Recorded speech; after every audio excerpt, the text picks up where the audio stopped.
A great example of an Anacoluthon is this Italian proverb. The good stuff. Think about it.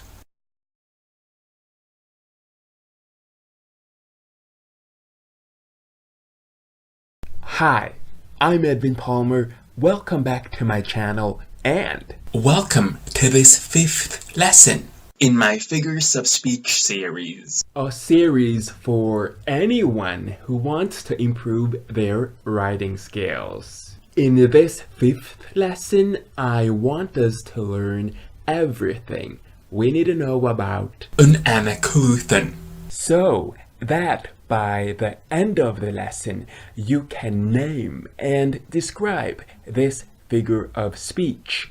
More importantly, you will be able to produce your own Anacoluthon. So, what is an Anacoluthon? An Anacoluthon is an unexpected discontinuity in the expression of ideas within a sentence, leading to a form of words in which there is logical incoherence of thought. Just look at this example from Ulysses by James Joyce. I could have brought him in his breakfast in bed with a bit of toast so long as I didn't do it on the knife for bad luck. Or if the woman was going her rounds with a watercress and something nice and tasty there, or a few olives in the kitchen he might like. I never could bear the look of them in a breeze. I could do the criada. The room looks all right since I changed it the other way. You see, something was telling me all the time I'd have to introduce myself, not knowing me from Adam. Very funny, wouldn't it? This is one example of Anacoluthon where stream of consciousness makes its use easy. Since the thoughts are not coherent and lack correct word order, it makes readers stop and think about sentence order. Besides, Anacoluthon are often sentences interrupted midway, where there is a change in the word order of the sentence and of intended meaning following that interruption. An example of a sentence interrupted midway is this one. You really ought, well, do it your own way. Or, Anacoluthon is a breaking off of what is being a syntactic cough. So, an Anacoluthon can contain word order inconsistency and incoherence within a sentence. You saw that in the first example. Here are 3 more examples of this. Rather proclaim it, Westmoreland, through my host, that he which hath no stomach to this fight, let him depart. Had ye been there, for what could that have done? If thou beest he, but oh how fallen, how changed. Furthermore, Anacoluthon is derived from the Greek word anakoluthos, which means lacking sequence. It's a word order deviation and interruption within a sentence from one structure to another. In this interruption, the expected sequence of grammar is absent. Here comes another example from King Lear by William Shakespeare. I will have such revenges on you both, that all the world shall, I will do such things, what they are, yet I know not. In this last example, King Lear talks about exacting revenge. However, he himself doesn't know how he will exact revenge because he's in a confused state of mind. This is a good example of Anacoluthon, as we see interruption from one sentence to another. And Mr. Shakespeare created such interruption to attract the reader's attention. Moreover, An Anacoluthon is common in informal speech where a speaker might start to say one thing, then breaks off and abruptly and incoherently continues, expressing a completely different line of thought. When writers report such speech in writing, we often include a dash at the point of discontinuity. For example, when Gregor Samsa woke up one morning from unsettling dreams, he found himself changed, okay, ordinary enough, into a monstrous vermin. the speaker expects the listener to ignore the first part of the sentence, although in some cases it might contribute to the overall meaning in an impressionistic sense. Does an Anacoluthon express correct or incorrect language? Well, that depends on how we use it.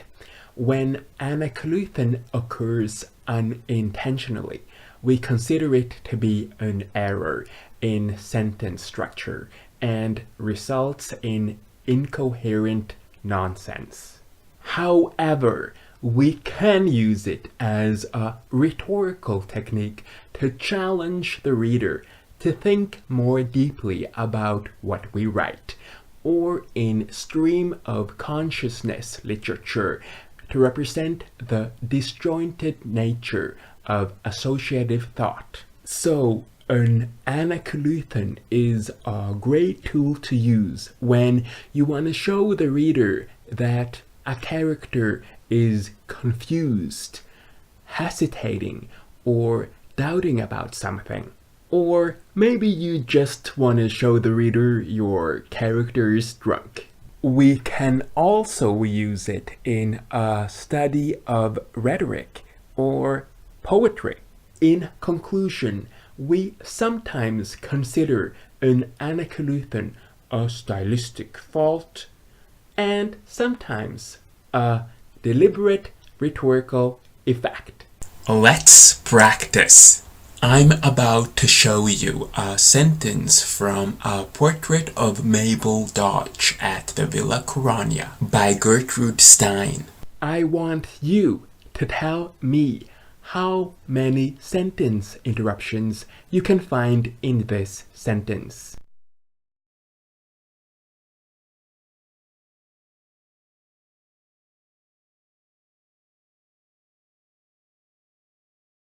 The answer is this.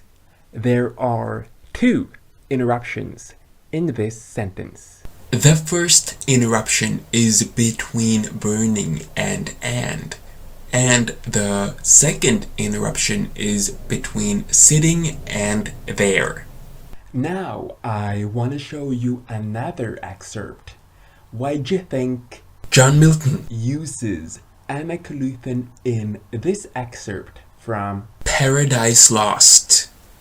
If thou beest he, but oh how fallen, how changed. Well, he uses an Anacoluthon with Satan's first words to show his initial confusion. All this useful info came from these websites. I've left these links below this video, so check them out if you want to read more about this topic. And we're moving on. How do we write an Anacoluthon?